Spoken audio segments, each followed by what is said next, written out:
오늘 본문 말씀 마태복음 6장 9절 말씀을 저와 여러분이 함께 말씀을 합독하도록 하시겠습니다. 마태복음 6장 9절 말씀입니다. 합독하시겠습니다. 그러므로 너희는 이렇게 기도하라. 하늘에 계신 우리 아버지여, 이름이 거룩히 여김을 받으시오며. 아멘.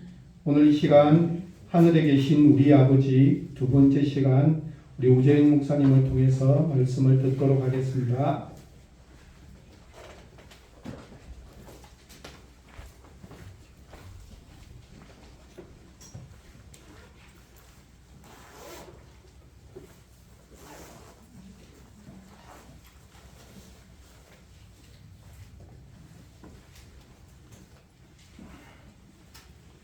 한번 기도하겠습니다. 하나님 아버지 감사합니다. 이 시간도 저희들을 된 자리로 불러주시고 주님 앞에 예배드리며 하나님의 말씀을 듣게 하시니 감사합니다. 하나님께서 이 시간 우리에게 필요한 말씀을 들려주시고 그 말씀을 들은 대로 우리가 순종하며 실천하는 한 사람 한 사람 다 될 수 있도록 도와주시옵소서. 감사하며 예수님의 이름으로 기도드립니다. 아멘. 오늘은 마태복음 6장 9절 말씀을 중심으로 해서 하늘에 계신 우리 아버지 두 번째 설교를 하도록 하겠습니다. 부활절 보내시고 한 주간 어떻게 보내셨는지 모르겠습니다. 부활절은 하나의 행사로 생각하고 별 생각 없이 한 주간 보내셨는지, 아니면 예수님의 부활을 생각하면서 혹은 예수님의 부활의 의미를 생각하시면서 보내셨는지 잘 모르겠습니다. 주님의 부활이 의미가 있으려면 단순히 주님의 부활을 기뻐하고 축하하고 끝나서는 안 될 겁니다. 우리의 일상의 삶에서 주님의 부활의 결과로 주어진 것을 누리며 살아가는 것이 중요합니다. 그것은 곧 우리에게 주어진 현재적 하나님 나라를 실체적으로 경험하고 누리며 살아가는 것이 중요하다는 말이 되겠습니다. 그런 면에서 오늘 말씀도 우리가 귀담아 들어야 할 말씀이 될 겁니다. 오늘은 우리 아버지, 하늘에 계신 우리 아버지에서 우리의 초점을 맞추어서 말씀을 전하겠습니다. 오늘 인용한 성경 본문은 우리 말씀 중에서 다 가져온 것인데, 여기 보면 우리 기타 치는 우리 고양이도 있고 학생들도 있고, 그래서 거의 다 알아들을 수 있게 번역된 성경이기 때문입니다. 사도행전 1장 3절을 보면 예수께서 고난 당하신 후에 자신이 살아계심을 여러 가지 확실한 증거로 사도들에게 직접 보여주셨고 40일 동안 그들에게 나타나 하나님 나라에 대한 일을 말씀하셨습니다. 이렇게 나옵니다. 이 말씀을 보면 예수님이 오셔서 가르치시고 행하신 일들은 하나님 나라에 대한 것이었음을 너무나 잘 알 수 있습니다. 그러면 지상에서 예수님이 가르치시고 사역하신 것은 하나님 나라가 어떤 나라인가 하는 것을 가르쳐 주신 것이다. 이렇게 한마디로 이야기할 수 있겠죠. 그리고 그게 중요하기 때문에 주님은 부활하셔서 40일 동안 하나님 나라에 대한 일을 말씀하신 겁니다. 중요하지 않은 것을 또 복습 삼아 그렇게 가르치실 리가 없죠. 로마서 1장 4절에 보면 성결의 영으로는 죽은 자들 가운데서 부활의 능력 있는 하나님의 아들로 인정되셨으니 바로 우리 주 예수 그리스도십니다. 이 말씀은 예수님이 부활 승천하셔서 우리의 주님, 우리의 그리스도가 되셔서 하나님 나라를 다스리시는 일을 지금도 하고 계신다는 말입니다. 산상수훈은 하나님 나라 백성으로서 어떻게 살아가야 하는지 그에 대해서 가르쳐주는 내용으로 구성되어 있습니다. 그 한가운데 주님이 가르쳐주신 기도가 있다고 지난번에 말씀드렸습니다. 그러면 주 기도문으로 기도할 때 그런 의식을 가지고 기도해야 한다는 말이죠. 다시 말해서 하나님 나라의 관점에서 주 기도문을 이해해야 한다는 겁니다. 우선 주님은 하나님을 아버지라 부르며 기도할 것을 가르쳤습니다. 이때 나의 아버지가 아니라 왜 우리 아버지라고 부르면서 기도하라고 하셨을까? 이미 예수님은 자신을 포함한 제자들이 하나의 공동체를 이루고 있었기 때문일 겁니다. 하지만 그보다는 앞으로 탄생할 새로운 공동체를 염두에 두고 그렇게 말씀하셨다고 보는 것이 더 중요한 관점입니다. 우리 가장 예수님의 십자가에서 말씀하신 기도 혹은 그 말씀 가운데 세 번째가 뭡니까? 다 기억하죠? 어머니 마리아에게는 여자여 보소서 아들입니다. 또 요한에게는 뭐랬습니까? 보라 내 어머니라. 기억력이 오래 안 가는 것 같습니다. 배울 때는 그 기억하는 답법이 있어요. 그런 걸 뭐 천만을 딴다든지 여러 가지 방법이 있는데 어쨌든 이것은 뭐 꼭 기억해 놓으면 좋겠죠. 그런데 한 가지 의문이 생기는데 그게 뭐냐면 왜 예수님께서 동생들에게 모친을 부탁하지 않았을까? 그렇죠. 예수님에게 형제가 꽤 있었습니다. 옛날에는 뭐 보통 뭐 한 타수도 넣고 그래 했는데 예수님은 한 가족의 이름으로 사시기도 했지만 예수님의 삶은 공적인 삶을 위한 것이었습니다. 그리고 무엇보다도 새로운 가족, 새로운 공동체를 만들기 위한 예수님의 뜻이 있었던 것이 중요한 이유일 것입니다. 그러면 어떻게 새로운 공동체를 만드신다는 건지 그걸 알아야겠죠.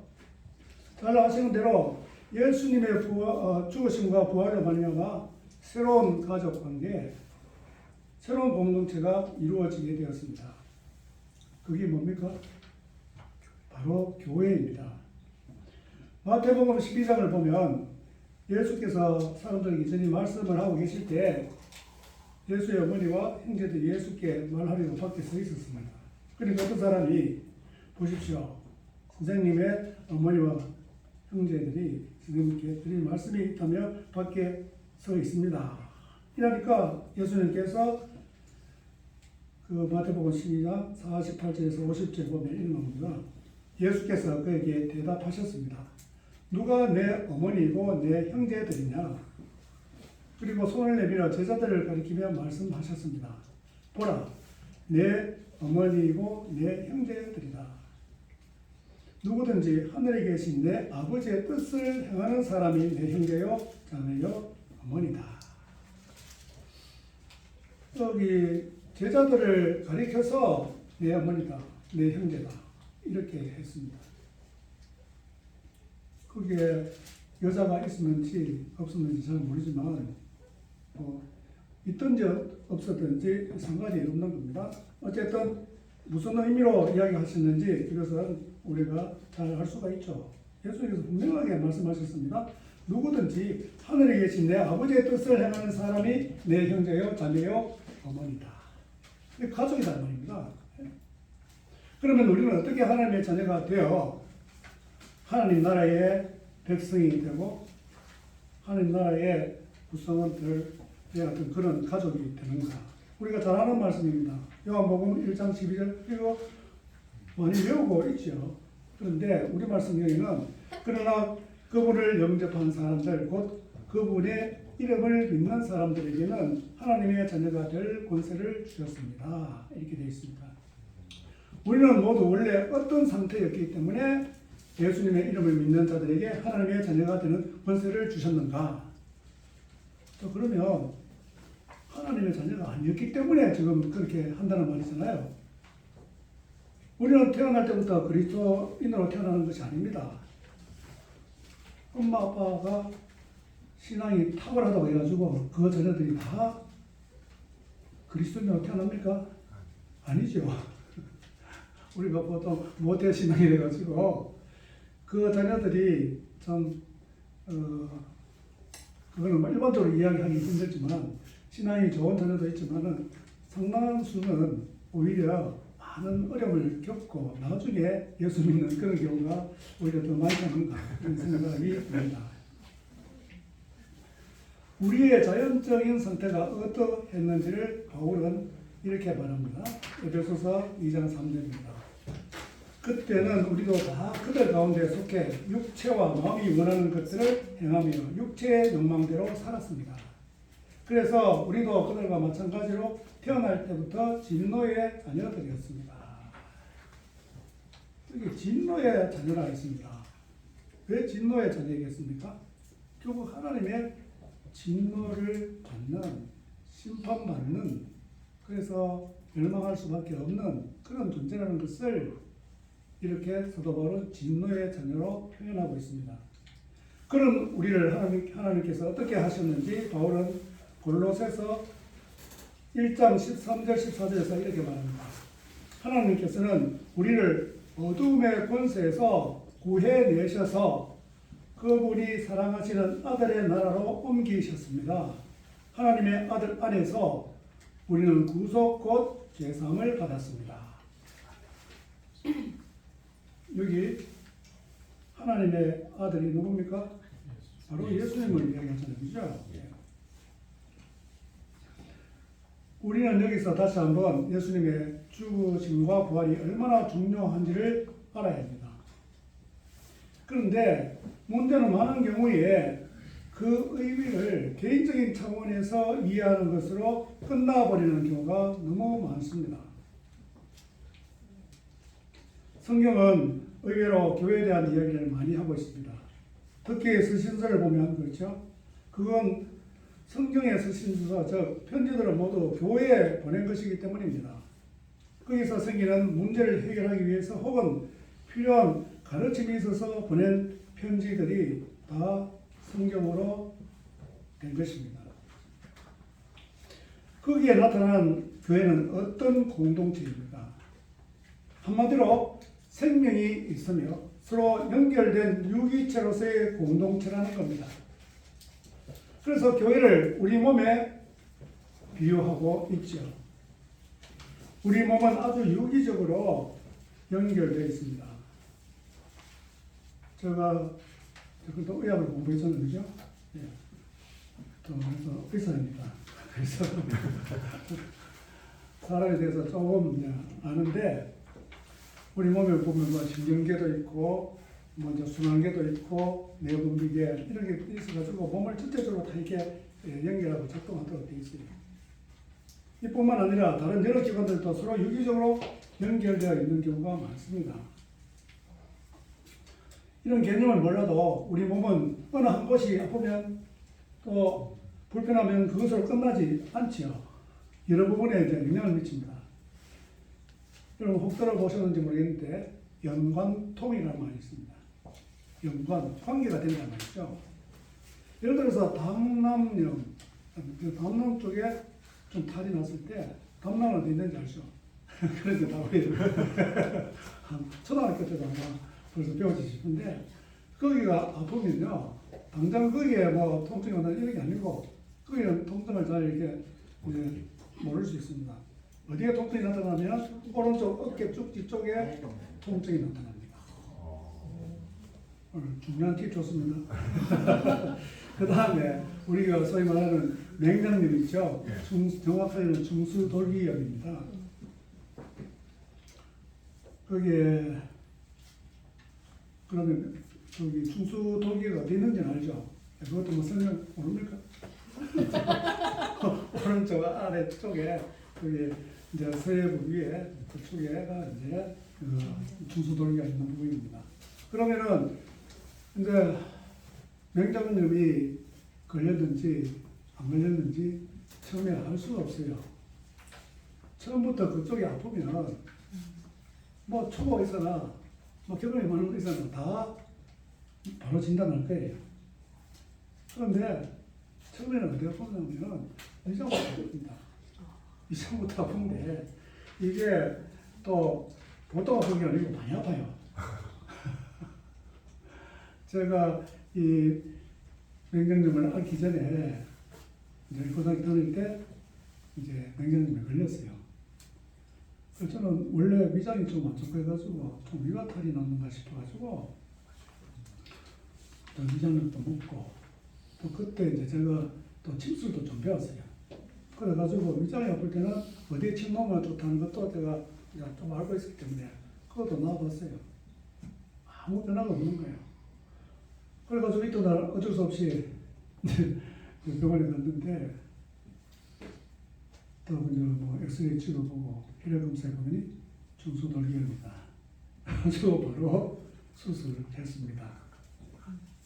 그 의사가 쉽게 알았던 거는 일단 그날 가서 하루 지나고 갔을 때는 위가 안 아팠어요. 중수돌기염 그 부위가 아팠어요. 그래서 엑스레이도 안 찍고 그다음에 혈액 검사를 안 해도 그게 딱 눌러보고 딱 손을 뗄 때 통증이 오고 또 그게 그냥 이제 아픈 이제 그런 통증이 있으면 아 이거 거의 중수돌기염이다. 그런데 이제 엑스레이를 찍어보고 그 다음에 염증이니까 혈액 검사를 하면은 무슨 숫자가 올라가겠습니까? 백혈구 숫자가 일단 올라갑니다. 예, 염증 수치도 물론 올라가죠. 그러니까 이게 명예가 되는 거는 또 이렇게 환자 잘 만나야 돼요. 환자를 잘 일단 정확하게 진단할 수 있는데 그때 만나면은 명예가 쉽게 됩니다. 아무리 명예라도 모르는 것도 어쩔 수 없는 거예요. 얘도 모르고 저래도 모르는 그런 경우도 사실 많죠. 이렇게 뭐 예를 들어서 이게 A 쪽이 아프면 A가 아파야 되는데 B가 아프다 이 말이죠. 그런데 그게 서로 연관이 있다는 겁니다. 어쨌든 자 사촌이 몸을 사면 배 아프다는 우리 속담이 있죠. 요즘 버전을 하면 어떻게 하면 좋겠습니까? 사촌이 빌딩을 사면 배 아프다 이렇게 되겠죠. 우리나라 사람들 부동산에 관심이 많으니까 이거 왜 그렇습니까? 정서적으로 이게 벌써 시기 질투가 나고 하니까 그게 머리로 생각했는데 배가 아픈 거예요. 우리가 오늘 의학적인 팁을 많이 주는데 우리가 뇌가 있죠. 그 다음에 위가 있는데 위는 제2의 뇌라고 합니다. 그래서 우리가 여러 가지 정신적으로 스트레스를 받고 할 때 위장관 계통이 많이 탈이 나잖아요. 변비가 온다든지 설사가 난다든지 그죠? 여러 가지 이제 그런 현상이 나타납니다. 그만큼 이제 중요하다는 거죠. 이제 그게 이제 몸에 어떤 변화를 이제 일으키는지, 그러니까 정신적인 문제가 왜 그게 몸에 그런 변화를 일으키는지 이런 것도 많이 연구해가지고 상당히 많이 이제 밝혀진 부분도 있죠. 그래서 뭐 기분이 나쁘면 왜 밥맛이 없어지는지, 스트레스를 받으면 왜 소화가 잘 안 되고 잠도 잘 안 오는지 이런 예들은 참으로 많습니다. 우리 몸에 대해서 우리가 이 정도 알면은 아 교회가 바로 그런 존재구나 하는 것을 쉽게 이해할 수 있을 겁니다. 에베소서 4장 16절에 보면 그리스도로부터 온몸이 각 마디를 통해 함께 연결되고 결합됩니다. 각 지체가 맡은 분량대로 기능하는 가운데 그 몸을 자라게 하며 사람 가운데 스스로 세워갑니다. 몸 이야기했는데 여러분 방광이 뭐 별거 아닌 것 같죠? 뭐 오줌 차면은 그냥 내보내고 뭐 이러면 될 건데 뭐 그 생명에 지장 받는 건 아니고. 그런데 이제 제가 의학과 다닐 때 아마 그 리더스 다이제스트 그거 가지고 몇 시간에 공부를 했는데 그 한 달에 한 번 나오잖아요. 그러면 각 장기별로 이제 설명해 주는 이력이 좀 나와요. 뭐 심장도 나오고 이런 나오고. 근데 방광 그 부분에 뭐 설명을 쫙 해놓고 그 뭐 별로 중요한 그런 게 없는 것 같잖아요. 마지막에 급하다 화장실에 가라. 오줌 여러분 오줌 안 나고 이게 하면은 사람 미칩니다. 왜 제철에도 우리 병원에 환자 오줌이 이제 수분이 들어가니까 오줌이 나와야 되잖아요. 이게 나와야 돼요. 안 나오면은 이제 몸이 붓기도 하고 막 탈이 납니다. 그런데 이제 오줌을 잘 만들어냈어요. 그런데 오줌이 이제 배설이 돼야 되잖아요. 변조가 돼야 되는데 이게 하여튼 탈이 나가지고 이게 잘 넣을 수가 없는 거예요. 그러면 오줌 이제 소위 말하는 오줌줄을 이제 잠시만요. 예. 아니면은 뭐 돈열해가지고 그런 이제 또 빼기도 하는데 이저 간호사가 했는데도 안 나오는 거예요. 그래가지고 제가 가서 했는데도 또 안 돼요. 그러면 어떻게 합니까? 배를 이제 배에서 구멍을 뚫어가지고 오줌을 빼내야 돼요. 그 우리가 할 수 없으니까 이제 상급병원에 가는데 나중에 연락이 안 와. 어떤 아침에 문에서 물어보니까 간호사들이 이제 배 마사지도 하고 저도 기도는 했죠. 어떻게 저는 되면서 그 수술도 잘 되고 이래 하는 소리를 싶어가지고 그래가지고 본인이 변호를 했대요. 근데 그 전에 본인이 자가 변호를 하시는 분인데 어떤 이유로 그래가지고 안 돼가지고 한 번 더 좀 빼내고 했는데 또 이제 그런 거예요. 그래서 제가 했을 때도 그 이제 아주 빼버리니까 끝에 피가 나오고 그리고 벌써 상처가 있고 이러는 거예요. 그렇게 원인은 잘 모르는데 어쨌든 그런 일들이 일어나는 겁니다. 그러니까 몸에 중요하지 않은 부분이 없다는 거예요. 그래서 그리스도가 우리의 머리가 되고 우리는 그의 이제 몸이 되는 건데 우리 이제 흔히 기도할 때 뭐라 합니까? 몸된 교회, 몸된 교회. 아마 많이 읽었을 거예요.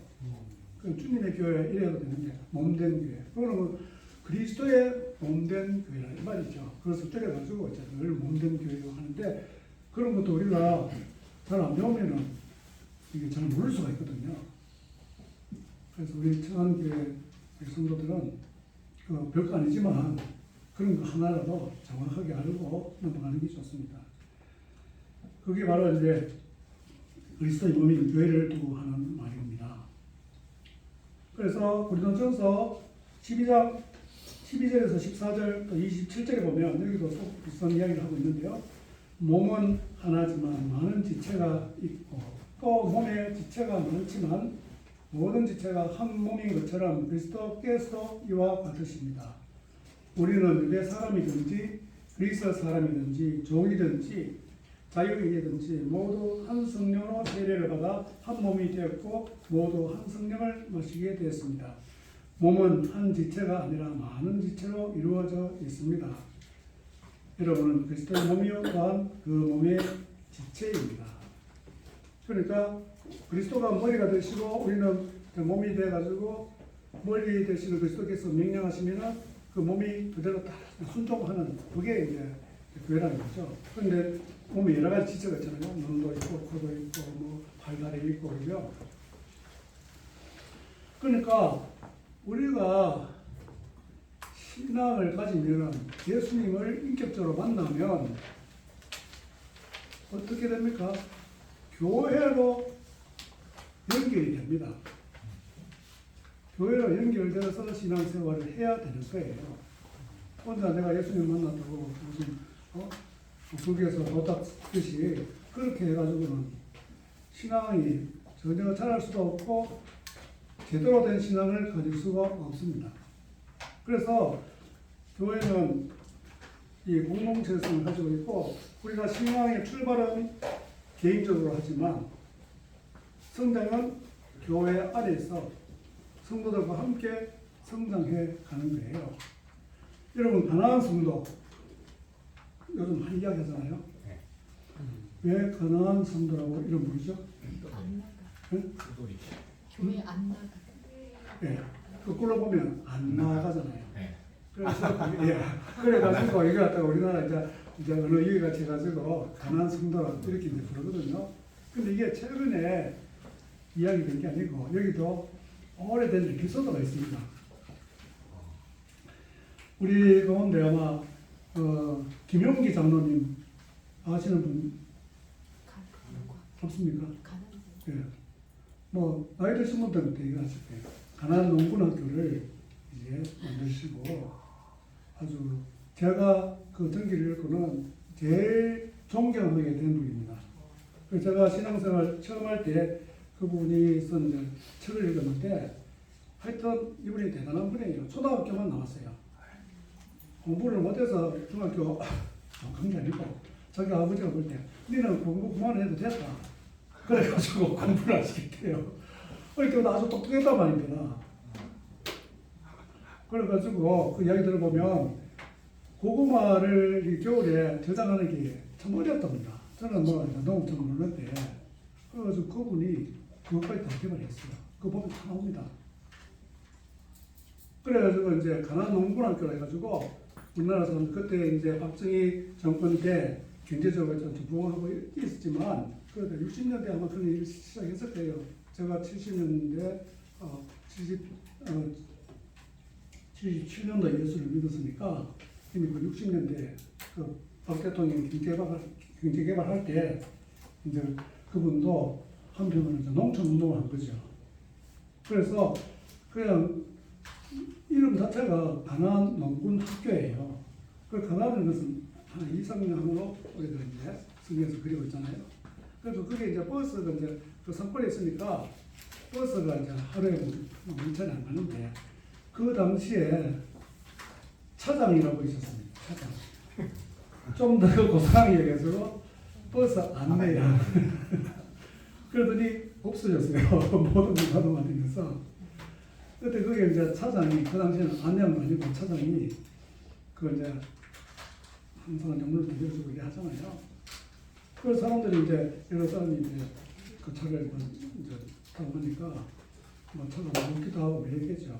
그러고 이제 그 가난 농군학교 근처 와가지고 차가 또 멈춘 거예요. 그래 아무리 봐도 이게 차가 이제 가지를 않는 거예요. 그런데 안내양이 보니까 가난 농군학교인데 가만 보니까 안 나가. 아, 이게 안 나가. 그래서 안 나가는구나 차가. 안 나가니까 안 나가 차가 안 나가지 하면서 그 전개 보면 쓴 그런 내용이 다 나옵니다. 그게 원조예요, 원조.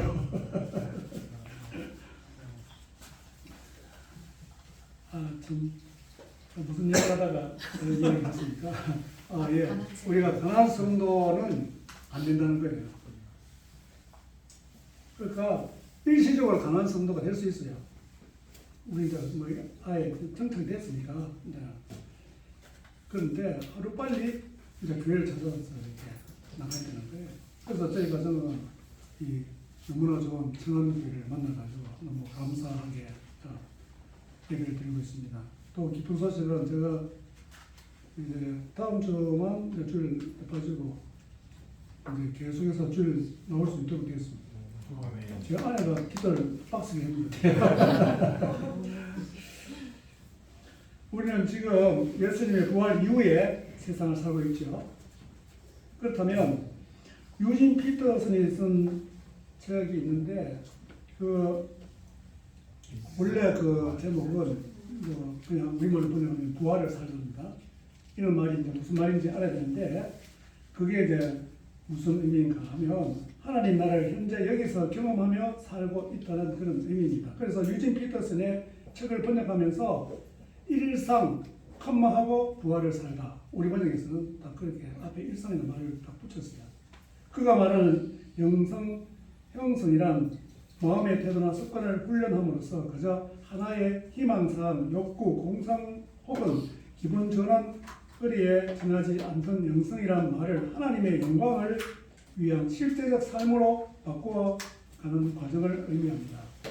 다시 말해서 영성이란 우리의 마음으로 어루만지며 위로받을 수 있는 하나의 심리적 태도가 아니라 우리의 일상에서 표현해야 할 구체적 삶의 방식입니다. 이런 실천적 영성을 통해 교회는 세상의 중심을 바로잡는 하나님의 도구가 되는 겁니다. 우리가 예수님의 부활을 그냥 예수님 이런 이유 때문에 부활하셨지 세상 사람들은 예수님의 부활을 잘 못지만 나는 그래도 예수님의 부활을 믿어. 그래서 믿음이 변한 것이 생각하면은 큰 착각이란 말입니다. 예수님의 부활이 그 성경에 보면 사도 바울이 예수님의 부활이 첫 열매를 했잖아요. 그 첫 열매로 말미암아서 우리에게 그 부활을 살아갈 수 있도록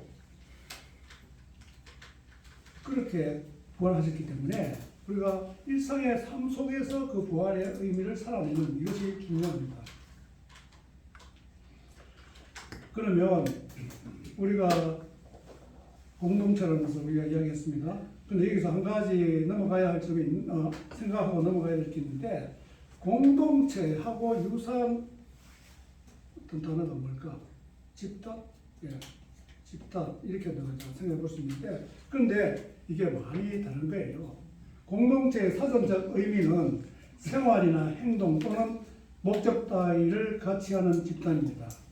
그래서 예를 들어서 운명 공동체 혹은 공동체 의식을 갖는다 뭐 이런 말을 쓰잖아요. 그다음에 두 번째 그 사전적 의미가 이건 사회학적인 그런 의미인데 사회 일반 인간에게 본래 갖추어져 있는 본질 의사에 의하여 결합된 유기적 통일체로서의 사회. 독일의 사회학자 테니 에스가 제청한 사회 유형의 하나로 가족 촌락 따위가 있다. 이렇게 얘기합니다. 여기 뭐 촌락뿐만 아니고 좀 더 공동체 뭐 이런 걸 우리가 충분히 이야기할 수 있을 겁니다. 그런데 사전의 사전적 의미는 뭐냐면 여럿이 모여 이루는 모임입니다. 그냥 아주 단순합니다. 그러니까 공동체는 이기주의와 상관없는 개념이지만 공동체는 이기주의, 이기적 이런 말이 들었을 자리가 없는 겁니다. 그런데 집단은 그렇지 않습니다. 집단 이기주의라는 말을 많이 들어보셨죠? 지금 이제 의대 정원 2,000명 정원한다는 그런 이야기 있는데 이 발표를 하고 난 다음에 지금 문제가 심각하잖아요. 이걸 이제 의사들의 집단 이기주의 때문에 그렇다. 제가 뭐 의사라서 이제 정부의 방침이 잘못됐다 이렇게 절대 이야기하는 것이 아니고 이거는 말도 안 되는 이야기입니다. 여러 가지 어떤 데이터 이런 게 나와 있으니까 참조 이제 하시는데 어쨌든 집단이 있는 것은 어떤 이익을 추구하는 이런 속성이 아주 강하다는 것이죠. 왜 이 말씀을 드리냐면 공동체가 변질이 되면 집단이 될 수 있다는 겁니다. 교회를 공동체라고 하지만 하나의 집단이 될 가능성이 아주 높을 수 있습니다. 다 그런 건 아니지만 일반적으로 교회 규모가 커지면 집단이 될 가능성이 아주 높아집니다. 그런 면에서 우리 청안교회는 걱정 없습니다. 이미 자석이 그렇게 하더라고요. 그래서 교회에 그 적정 숫자를 보통 한 200명에서 한 300명 정도 이제 그렇게 봅니다. 그러면 그보다 더 큰 교회는 뭐 그럼 다 집단이냐? 꼭 그런 건 아니죠. 교회가 좀 커도 숫자가 많아도 충분히 교회 기능을 할 수 있도록 목사님이 애쓰고 목사님뿐만 아니라 성도들이 함께 그래 하면은 그게 공동체가 되는데 그렇게 되기가 참 힘들다는 거예요, 현실적으로. 그러니까 이제 그러면 작으면 다 공동체성을 드러내는 교회가 되느냐?